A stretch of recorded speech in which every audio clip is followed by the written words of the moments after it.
नाम बता दीजिए और किस क्षेत्र में आपको ये अवार्ड दिए जाएंगे। नमस्कार, मेरा नाम आनंद कुमार है और मैं सुपर 30 पटना से हूँ और मुझे पद्मश्री अवार्ड मिला है शिक्षा के क्षेत्र में, शिक्षा और साहित्य के क्षेत्र में। फिर से बोल देते हैं, कोई बात नहीं। एक सेकंड, दो अपना नाम बता दीजिए और किस क्षेत्र में आपको ये पद्मश्री अवार्ड दिया जाएगा। नमस्कार, मैं आनंद कुमार सुपर 30 पटना से और शिक्षा और साहित्य के क्षेत्र में मुझे ये पद्मश्री अवार्ड दिया जा रहा है। मैं पटना में ऐसे बच्चों को पिछले 20 साल से पढ़ाते आ रहा हूँ जिनके पास सुविधा नहीं है, संसाधन नहीं है, लेकिन जो IIT की तैयारी करते हैं और बच्चे IIT किए सैकड़ों बच्चों और आज देश विदेश में अच्छी अच्छी जगहों पर। जी, कौन सा वो पल है आपको पता चला कि आपका पद्मश्री है बहुत और अच्छा वो क्या क्षण थे? हाँ, बहुत अच्छे क्षण थे और जीवन भर की यादगार क्षण थे। दरअसल में मैं पढ़ाई कर रहा था, एक मैथमेटिक्स का प्रॉब्लम सॉल्व कर रहा था। अचानक हमारे मोबाइल पर फ़ोन आया, उसमें दिल्ली लिखा हुआ था। तो मुझे लगा कौन फ़ोन करे, मैंने उठाया तो लोग बताए कि मैं गृह मंत्रालय से बात कर रहा हूँ, आपको पद्मश्री अवार्ड दिया जाता है। मुझे तो यकीन नहीं हुआ, फिर मैं दोबारा उनसे पूछा तो बोले ठीक है। तब मुझे विश्वास हुआ और मैंने अपनी भाई को, अपनी पत्नी को, माताजी सबको घर में बताया। सब में बहुत खुशी हुई। शाम को जब अवार्ड की घोषणा हुई तो सबसे ज़्यादा खुशी तो हमारे उन तमाम बच्चों में हुई जो सुपर 30 के माध्यम से पढ़कर आज अच्छी अच्छी जगहों पर पहुँचे।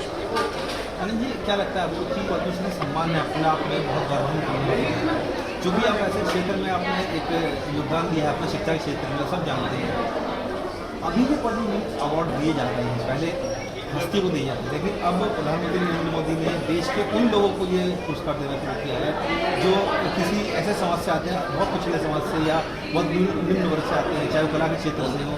बदलाव देखने में मिलता है। ये बदलाव हुआ है। हमारे जैसे एक मामूली शिक्षक को पद्मा अवार्ड मिल रहा है, ये बहुत बड़ी बात है। और बिहार में और जो 2 लोगों को मिला है, बहुत जेन्युइन लोग हैं, देहात के लोग हैं, ग्राउंडेड लोग हैं।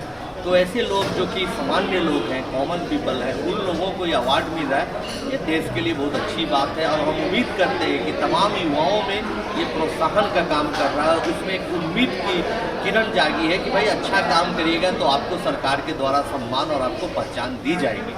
तो इस तरह की जो परंपरा चली है उससे युवाओं में बहुत पॉजिटिव मैसेज है। तो अपनी जर्नी के बारे में बताइए, कितना संघर्ष आपका करियर रहा है, थोड़ा सा कुछ आपको बता पाएंगे। एक टाइम था कि मैथमेटिक्स मैं खुद करना चाहता था, पढ़ना चाहता था, कैम्ब्रिज में एडमिशन हुआ, लेकिन मेरे पिताजी के पास इतने पैसे नहीं थे। भारत सरकार में वो विभाग में, डाक विभाग में काम करते थे, मुझे कैम्ब्रिज जाने का हवाई खर्चा तक दे सकते। पिताजी का सडन डेथ हो गया, जिम्मेवारी हमारे कंधे पर आ गई।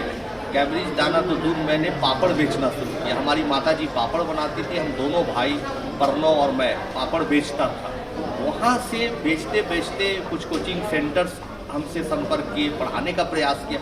मुझे ऐसा लगा, फील हुआ कि हमारे देश में हमसे भी कई गुना ज़्यादा टैलेंटेड बच्चे लाखों की संख्या में, जिनमें मेधा है, टैलेंट है, लेकिन उनके पास सुविधाएं नहीं है। तो क्यों नहीं ऐसे काम की शुरुआत की जाए। फिर मेरा भाई प्रणव भी साथ दिया इस मिशन में। माताजी भी खाना पकाने के लिए तैयार हुई और हम लोग मिलकर सुपर 30 की शुरुआत की, जिसमें 30 बच्चों को हर साल घर में रख के खाने पिलाने की व्यवस्था की। और आज तक सबसे खासियत इस बात की है कि हमने किसी से 1 रुपया चंदा नहीं दिया। माननीय प्रधानमंत्री जी की तरफ से कई लोगों ने बोला, हमारे माननीय मुख्यमंत्री जी ने कहा, आनंद महेंद्र, अंबानी साहब, कई लोगों की तरफ से ऑफर आया, लेकिन हम लोग खुद कहीं कुछ लेक्चर देके, कुछ पढ़ा के, पैसा अर्जित करके बच्चों का और घर का खर्चा निकालते हैं और 300 बच्चों को। अनिल जी, आप खुद में प्रेरणा स्रोत के लिए आपकी प्रेरणा स्रोत कौन थे? हमारे बहुत सारे प्रेरणा स्रोत हैं। हमारे गुरुजन हमारी प्रेरणा स्रोत है। हमारे पिताजी सबसे बड़े प्रेरणा स्रोत हैं, जो हमेशा कहते थे कि बेटा समाज के लिए कुछ अच्छा करो और कोई भी काम करो, कोई काम छोटा नहीं, केवल दिल से करो, मन से करो और सबसे अच्छा करने का प्रयास करो।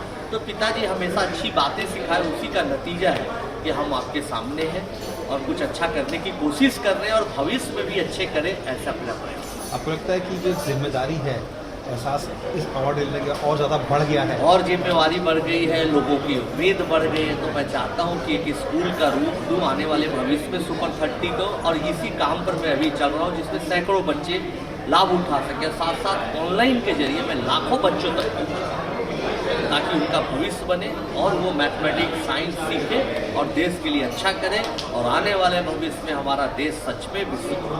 एक अंतिम सवाल, आज की युवा पीढ़ी के लिए आपको संदेश अवार्ड लेने के बाद कि इसकी मान्यता क्या है और जीवन में आगे मान्यता क्या होनी चाहिए उनके लिए? हम तो ये बोलते हैं युवाओं को कि आज आप निराशा और आशाओं के बीच में झूल रहे हो, ऐसी बातें नहीं होनी चाहिए। अपने आप पर कॉन्फिडेंस होना चाहिए। मुसीबतें, समस्याएं, कठिनाइयाँ हर व्यक्ति के जीवन में आती है, लेकिन इनसे जूझते हुए, लड़ते हुए इन पर विजय प्राप्त करें।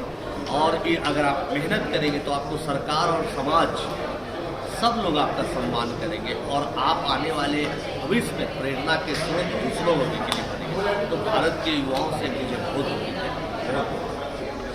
मेरी शुभकामनाएं। अपना नाम बता दीजिए और किस क्षेत्र में आपको ये पद्मश्री अवार्ड दिया जा रहा है? मेरा नाम कपिल देव प्रसाद है। मैं बिहार के हरदा जिला का निवासी हूँ। मैं अपने हैंडलूम पर